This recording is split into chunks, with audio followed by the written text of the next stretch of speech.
వారం రోజుల్లో ప్రతి వార్డులో కౌన్సిలర్ సమస్యల మీద అధ్యయనం చేసుకోవటానికి, సమస్యల మీద అవగాహన పెంచుకోవటానికి, అట్ ది సేమ్ టైం ప్రజలు ఇంటరాక్ట్ అవ్వటం వల్ల ప్రజల నుంచి వచ్చే ఫీడ్బ్యాక్, ప్రజలు ఏ అవసరాలను కోరుకుంటున్నారో ఆ ఫీడ్బ్యాక్ కూడా తీసుకొని ఈ మొత్తాన్ని కలిపి బ్రహ్మాండంగా ప్రతి వార్డులో అభివృద్ధి కార్యక్రమం, సంక్షేమం ఎడితిరిగి చేస్తూ ఉన్నాం.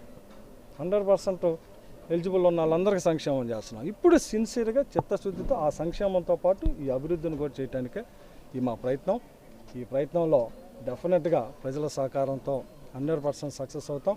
ఈ సందర్భంగా తెనాలి పట్టణంలో నివసిస్తున్న ప్రజలకి మీ శాసనసభ్యుడికి నేను ఒక్క విన్నపం చేస్తున్నాను.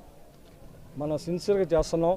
మీరు ఏదన్నా కూడా డెఫినెట్గా మా ఫీడ్బ్యాక్ ఇవ్వచ్చు, ఫోన్ల ద్వారా ఇవ్వచ్చు, మున్సిపల్ ఆఫీసులో ఇవ్వచ్చు, మున్సిపల్ కమిషనర్ గారికి డైరెక్ట్గా మీరు మాట్లాడవచ్చు, కౌన్సిలర్కి చెప్పచ్చు, చైర్పర్సన్కి చెప్పచ్చు, ఎమ్మెల్యేకి నాకు చెప్పచ్చు.